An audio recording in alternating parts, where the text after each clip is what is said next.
recording has begun, so you can do what you will there. Okay, so first things first, we're going to talk about 3 or 4 basic items. We're going to talk about number 1, how to find PSD mockups. Just in case you don't, the one that you have is fine, but you may want something that's going to be more appropriate for your projects and your products. And the reason we're going to teach you how to do this on your own is, of course, Graphic Design 3 is about being self-sufficient. And if a client says, I like this design that you've done, can you show me on a t-shirt? You want to be able to do that at the drop of a hat. So, and it'll all be pretty simple. And doing this will make your work look better. And doing this is never an act of plagiarism, because the focus is always on you and your work. So don't ever be afraid to use mockups. Okay. The second thing is we're gonna go through adding graphics, which is basically what the mockup is for. And then we'll walk you through a small branding exercise, and then I'll just kind of let you guys do what you need to do on your own. So if you haven't already downloaded that file, please do download the file. But just in case you haven't, I am going to I'm going to use my screen here, and so just be aware I'm going to share. All right, I'm pushing the share button. You may have a weird inception moment.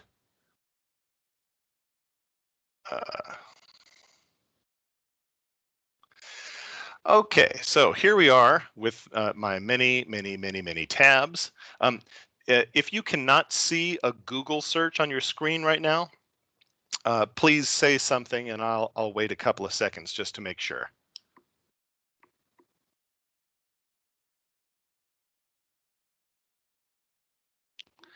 Okay, so if you were to write in PSD, like Photoshop document, mockups, and then just for good measure, free, because there are some people who will try to pay you, you will end up with something like 19 million results. And there's lots of different sites here. So you can search. I would include the word free just because it's a simple way to see what's out there. You can also look, if you happen to be somebody who is interested, let's say you have a Behance.net portfolio, which if you don't have a Behance.net portfolio, this is free. It's an Adobe service.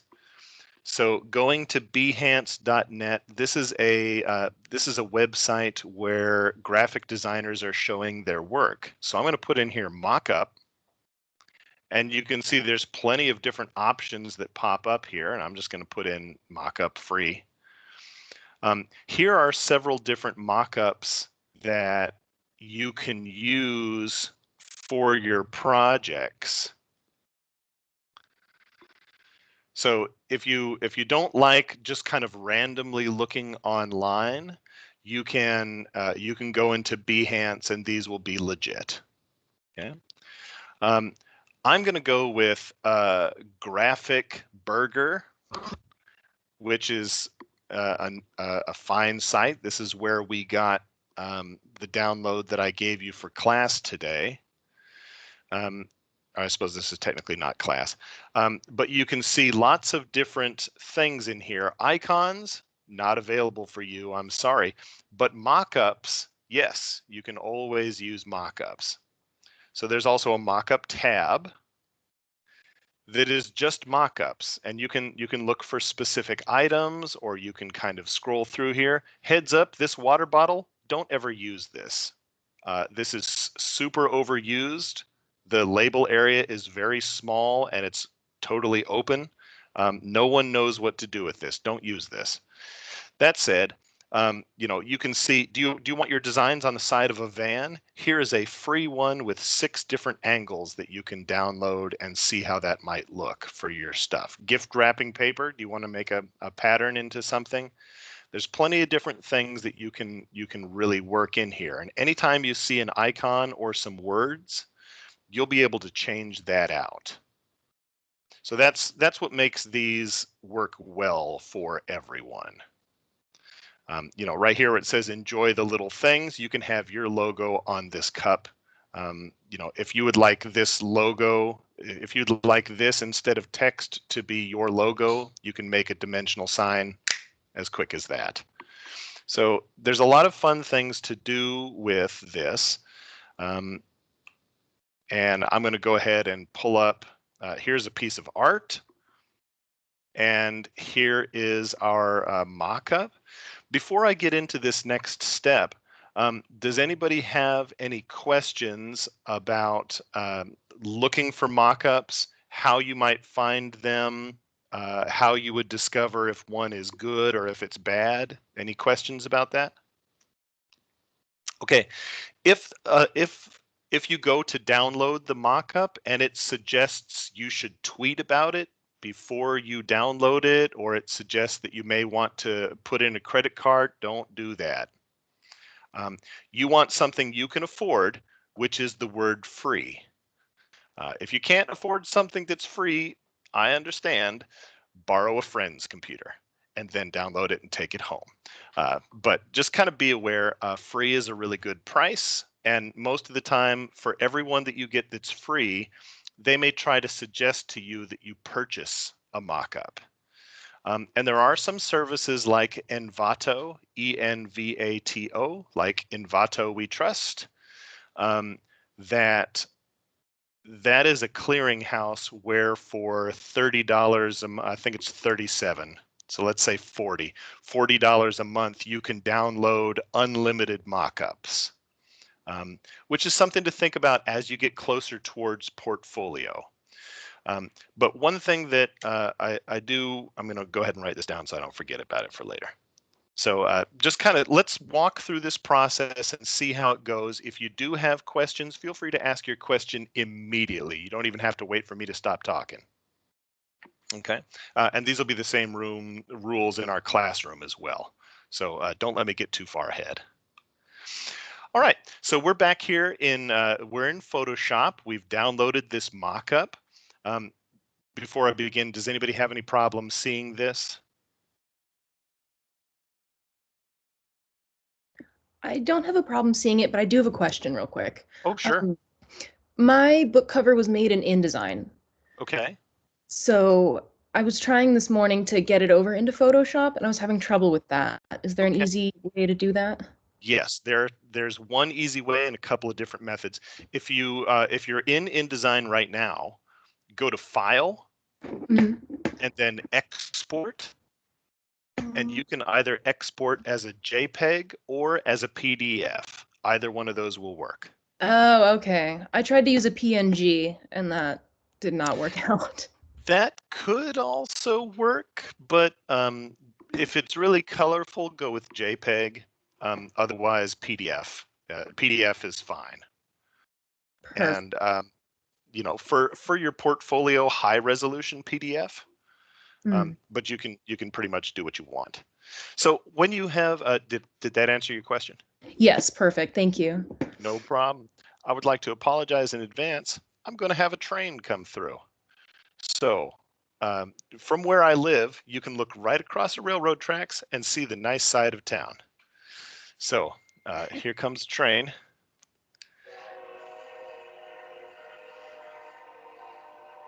Oh man, it's a freight train, so it's going to go for a while. Shoot. All right. Well, anyway.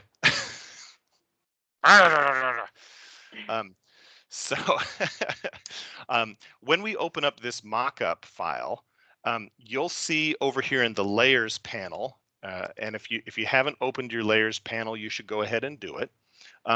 You'll see that often these items are broken up for you into things that you can adjust.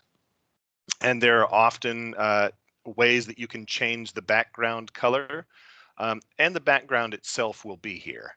So if you look in this graphic, you'll see that right here there's a line that these books are sitting on, and that's this line right here.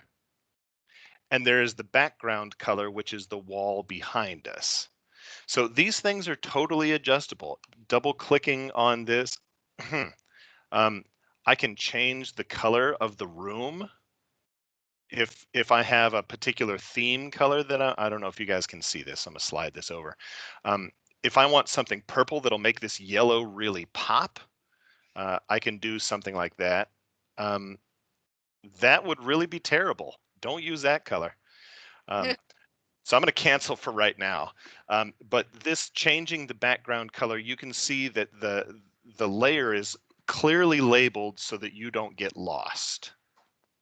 And this area down here, if I wanted to change this to a piece of wood, I could find a wood texture. And you'll see that part of this is transparent and part of this is just white. So if I were to turn it off, not really very sexy looking. What can I tell you? All right, so we have these two items here, the cover and the spine. It's hopefully should not be too hard to decide which of these you're going to work with to change what part of this. So we're going to look at the cover here. So you'll see that it's a folder. Clicking this little down arrow will give you some information. So it's the shadow, which is over here. And if I turn it off, you'll see that the shadow will just instantly go away.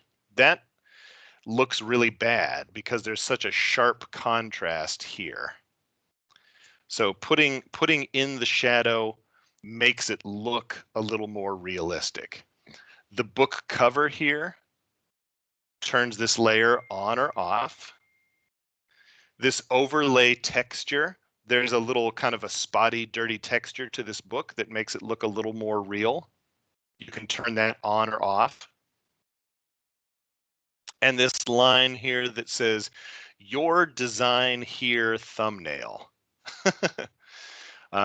This is what we're going to be working with. And you can see they've outlined it in red so that we can take notice of it. Double click, you'll see that this is a smart object, which you may remember from Photoshop, which means as soon as you change this file, it will automatically be updated on this screen. So before we're going to double click on this area and open up that smart file. Have I left anybody in the dust, or are we all in good shape? Okay. Double click on this guy. Now, this will open up another file. And this one, the name will be dynamic. You see it says PSB, which doesn't mean anything to you guys, but in the Creative Suite era, when smart layers were new, this meant Photoshop book, which nobody's making a book in Photoshop, but they tried really hard for a while. And you'll see that this layer is called placeholder. For right now, this is where your book cover picture will go. So you can delete this and it'll be fine. And you'll notice that a little asterisk will pop up that mean that it's unsaved. You guys don't have to do this, but if we go back, we'll notice that because it's unsaved, nothing has changed. So in our folder here, this is where I want you to place your graphic or your book cover or a logo that you've done, anything that you want, go ahead and place that here. I'm just going to go with, file place. You can place them there. Or if you have something open right now, you can just copy it. Even if it's in Illustrator, you can just copy those vectors that you do like and paste them directly in here. So right away, we can see that I have a problem, right? Not a really cool looking picture, Dockery. So I'm gonna Control T or transform, and I'm gonna change the size of this to something like 10% by 10%, just so I can see what I'm working with.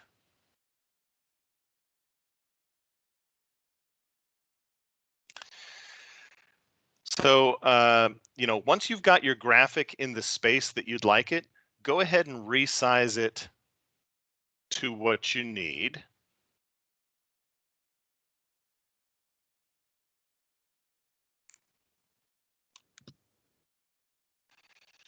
Okay, so once you have put your material in place, you'll notice that we still have, for me, I have some transparent space here.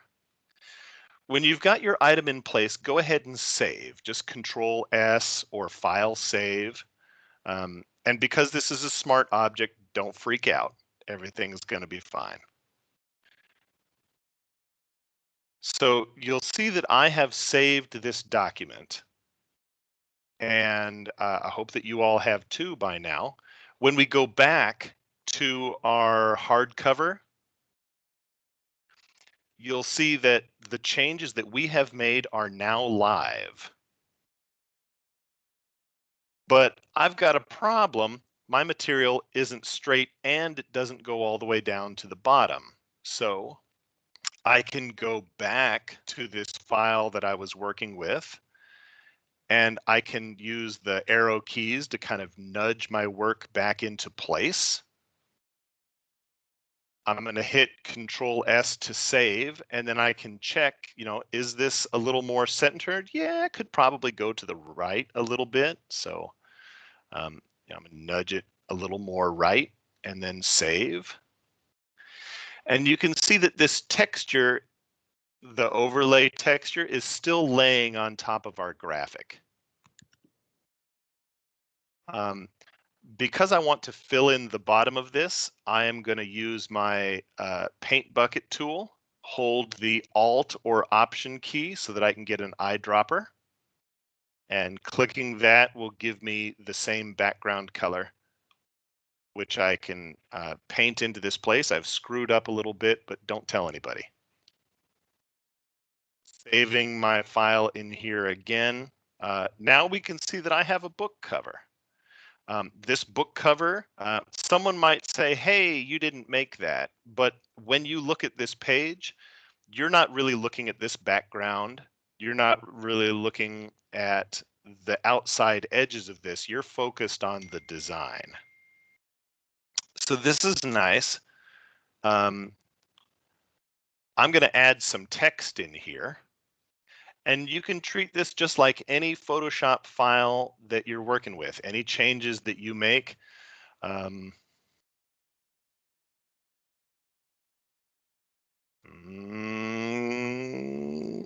taken forever. And it didn't work out. Foxy Lady is what I have written here. But of course, I have used green on green, so no one's going to be able to see that.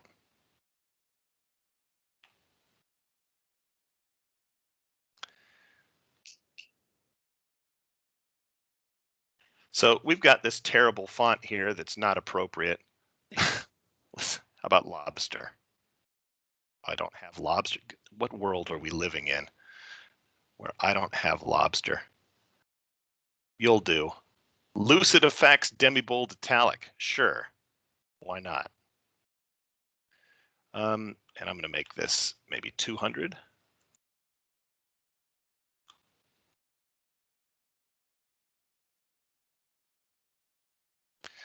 So just kind of as before, you can nudge these things around, and saving the file will allow you to have the book cover or whatever it is that you want. If this was a t-shirt mock-up, this fox would be on the t-shirt, and anywhere that the t-shirt wrinkled or changed form, this graphic would be distorted. So I'm going to stop here for just a second. And I'm going to pop back into the regular mode here. Did I leave anybody too far behind? Was everybody able to do something? So for the book cover I opened that I made, it's a Photoshop document, and it's not letting me select everything and paste it into the mockup. Okay. Do I just want to use a JPEG version of that instead of the actual Photoshop file? Okay, well, that is something that is up to you. But here is what you can do. Go into your layers panel. Okay. Highlight the top layer just like click it once, Yeah. then go all the way down to the bottom, hold shift and click the bottom layer. Yeah, I did that. Okay. And then you should be able to right click on one of those layers that you've highlighted Mm-hmm. and choose, do you have a copy available for you? No, duplicate, but not copy. Okay. So there are two solutions here. You can quick export if you want. And do you mind if I show you an option on the screen? Sure, go ahead. Okay. So this is a great thing that you guys can all do. And try not to yawn if you're already overly familiar with this.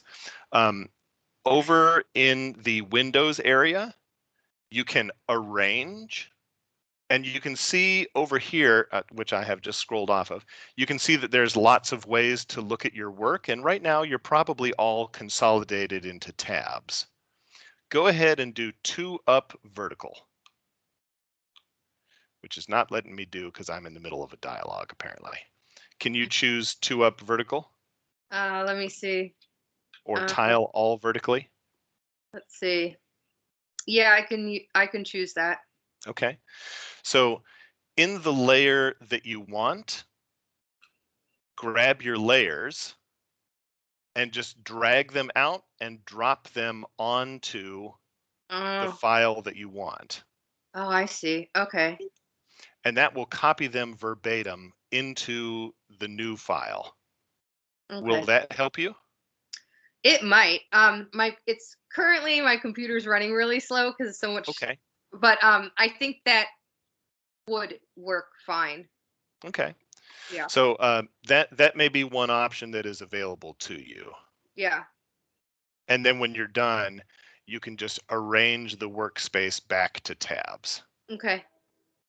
That's neat. Thanks. Sure, happy to do it. So how might you use that, that item that we just talked about? Let's say, for instance, you wanted to have a book, but you also wanted to have the Foxy Lady coffee cup.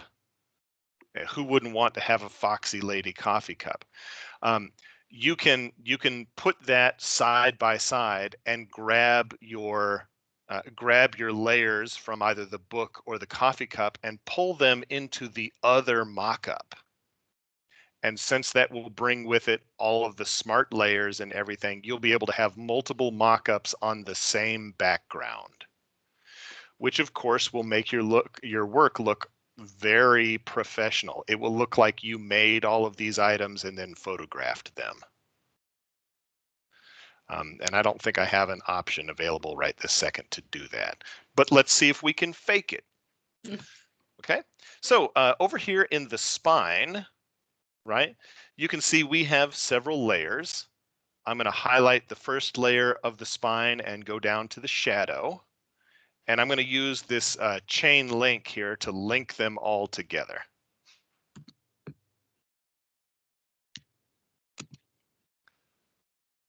Everybody with me on that? Or maybe you're just watching, either way is fine. So these layers are all together. If I hold down the Alt or Option key, you'll see I've got the drag and make a copy. I'm going to drag this spine and hold the Shift button over here to the side. Give it a little bit of breathing room. And then I'll do it again. And then I'll come back to my original spine, wherever it is. Where is it? I believe it is this one. Now put these spines all together. Now it is possible that I could change them up so that I have 1, 2, 3 of these back to back to back. So something to think about there. I've kind of screwed up a little bit because I believe my shadows are covering one of these up. But what if we have more than one book cover? So for instance, in Graphic Design 2, I believe you made a series of 3 books. Is that correct? Yes. Okay. So here's one book cover. Again, we can link all 3 of these, or however many, all these layers together. Hold Alt and pull out a second or third what happened there? Pull out a second or third version of each of these book covers.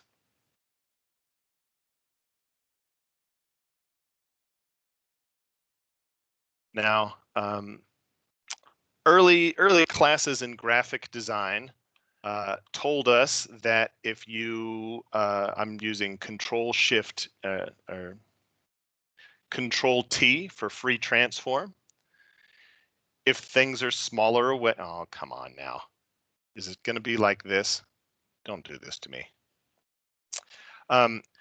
We learned in the early versions that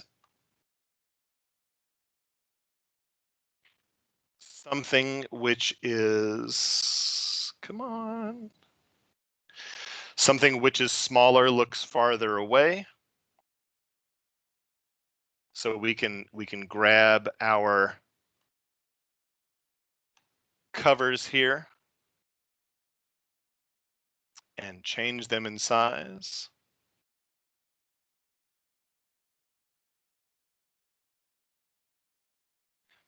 And then move them up or down in the layer order.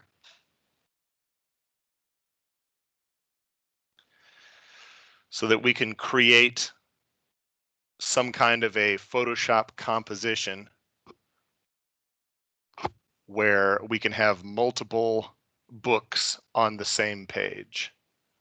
And it's just basically copying the layers, and each one of these layers, if you double click on them, will allow us to change the name, you know, Foxy Redo,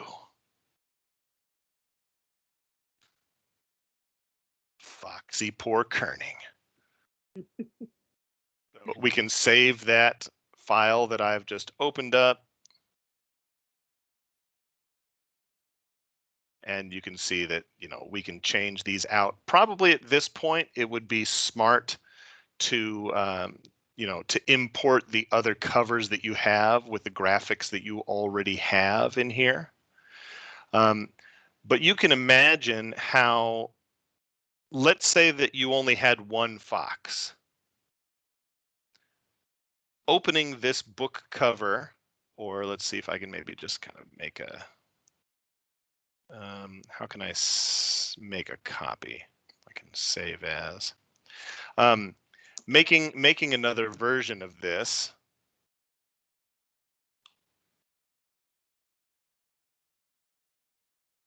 And then maybe another version of the, oh, could not complete, come on. Making another version of this.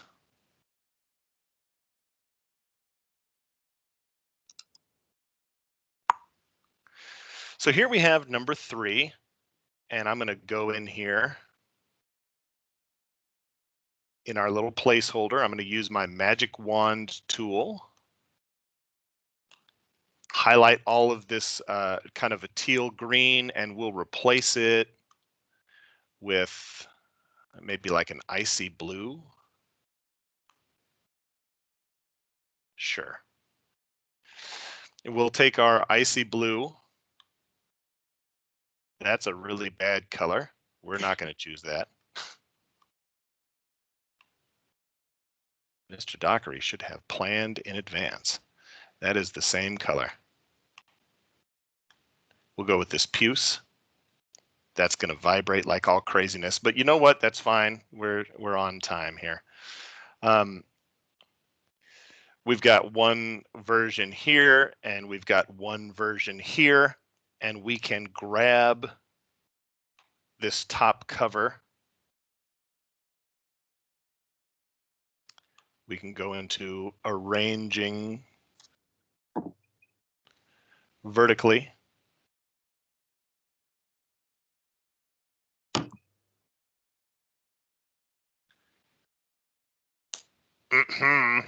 Arranging vertically.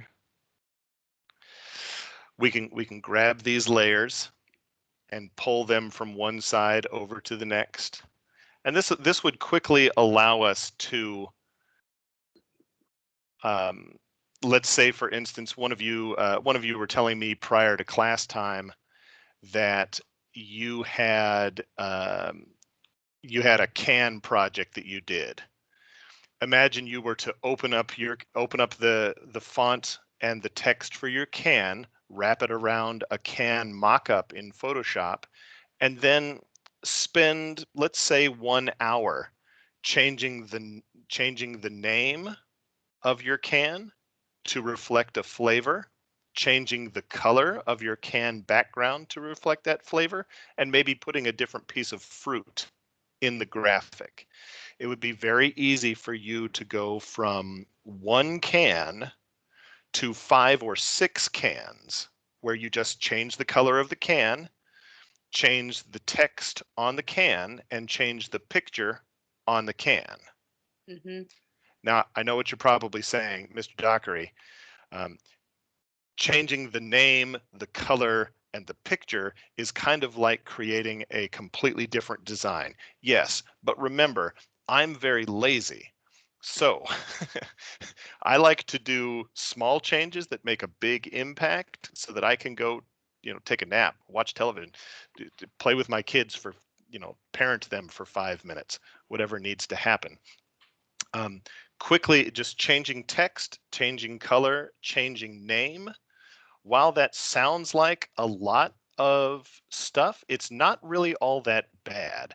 And if you think about what the implications of that might be, I'm going back to the internet here. Here's Heinz ketchup. See these items down here, which seem to be creams of some sort? They have the same layout. They have a slightly different color and a slightly different text, but you can see from this shot that there are several different versions. Here is the exact same package with the inside color of the sauce changed and the name of the sauce changed. It's not that big of a text difference, but all of a sudden they were able to make 5 or 6 different versions that we can easily see and tell apart. There's a picture of Ed Sheeran. Here is an ad where they had one sauce with a label. They changed the picture, they changed the text, and then they changed the color. They put one item big, the other 2 smaller and flanking on the side. And now they have a very nicely laid out piece. Here's the same thing. Different color backgrounds, slightly different names and pictures, and all of a sudden it's different sauces. Here's the same thing again. Different colors, different pictures, different text, but they didn't have to redesign the entire bottle. Now, I think that if you were to look at it, and I am just going to say Hidden Valley salad dressing.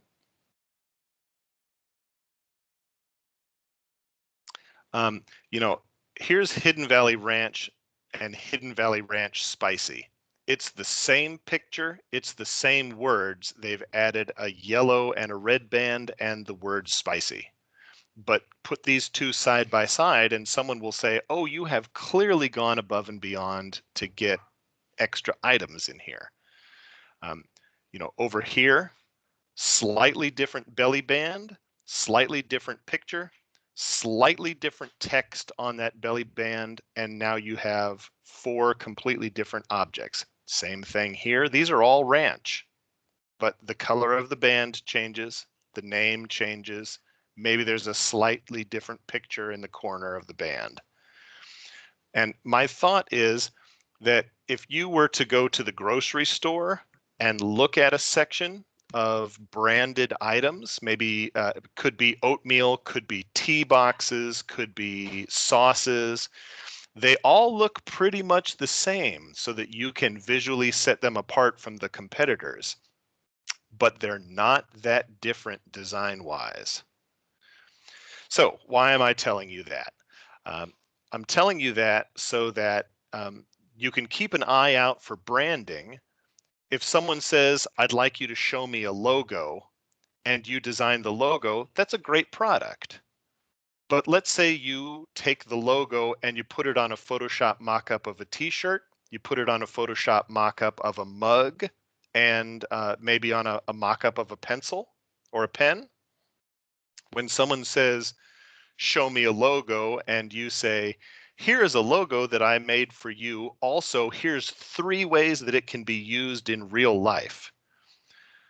Putting that logo in those mock-ups maybe took you 30 minutes, but it's leaps and bounds ahead of everything else everybody else is going to show. And I'm very lazy. So doing a little bit of something to make a really big impact, it's probably worth your time to consider it. So, as you do any shopping between now and the time that our class starts, take a look at how similar things look on the shelves, how different they look, what big changes you see and what stays the same, and use that as a way to get ready for next semester. I really appreciate your guys' time today. I urge you to do some work with Photoshop mockups. We will have an exercise on the first day of class that will be timed. And if you know how to use a Photoshop mockup, that can be very helpful, so that you're not turning in a pencil sketch or text. Good gosh, don't do that. But it would be very helpful to you to know these things and see how they would work. Do you guys have any questions about the stuff that we went over? Yeah. Yeah, I have a question. Sure, Kristen, what's up? Okay, so when you're putting your own image in the placeholder and then you save the placeholder, you've changed the entire mock-up basically, which you've already downloaded for yourself. So before you start making those adjustments, do you want to maybe save that as a separate name so that you preserve the original mock-up that you've downloaded if you're thinking you're going to want to use it for other projects? Well, you can really go either way, because once you click on that smart object, and next time you adjust it, it goes right back and reverts to something new. So it probably wouldn't hurt for you to save as when you begin and then save as when you finish. Yeah. But I mean, you can always download it again, and Right. you've always got the original. So look to how you work best and continue to work in that fashion. Okay. All right. Any other questions? And then I'll stop recording here. And if you have personal questions, I can answer. Scott, you look like you got one. Yeah. Yeah. I'm still not used to this damn thing. You can hear me, can't you? Yes. You sound like a DJ, man. Your voice sounds great. Because these earbuds were weird. Okay. What are some typical mistakes that people would make? Because I've made them myself. I know how to use a mock-up, and I use them in client media. Okay. Awesome. But I've had this happen before, where I did the mock-up, put something on a shirt or a mug or something, and then when I saved the file to transmit as a deliverable, not as a Photoshop document, but as something else. Whatever I sent it as, it came out as a white screen with a little bit of text or a logo. There was something in transmission did not translate what I saw on my Photoshop screen to what got does that make any sense? Has anybody ever made that mistake that you've seen? Or would you know how to identify that? So I'm not super familiar with that, but there are a couple things that could have gone wrong, and I'm just going to run down the list. It may be that you saved that PSD file where you posted your graphic the first time. Okay. If your graphic and your text were on that file and that was what you exported, the shirt might be missing. So that's a possibility. It might also be that there was just a hiccup in the process. So one way that you can avoid that is save as and save as a JPEG, just because that's an unchangeable file. It's also flat. The chances are possible that the client could take it from you and put it on the internet, which would be bad. I mean, not because of your work. Your work would be fantastic, of course. But they might think that they could get away with something like that. But a JPEG will also allow you to look at it or pick it up and drop it in your web browser, and then it will load up. So one of those things may have happened, but I think it sounded like it may have just been a problem with Photoshop at that time. Okay, either But, that or I saved try too it fast. again if you want to try it while you're here. I'm going to turn off this recording if I haven't already, and then so I'm going to stop recording here in a second, and we can look at your personal stuff. I just didn't want your computer to be on there if you didn't want it. So any other questions before I stop recording here? Okay, I'm going to stop recording now, and just a moment. Stop recording.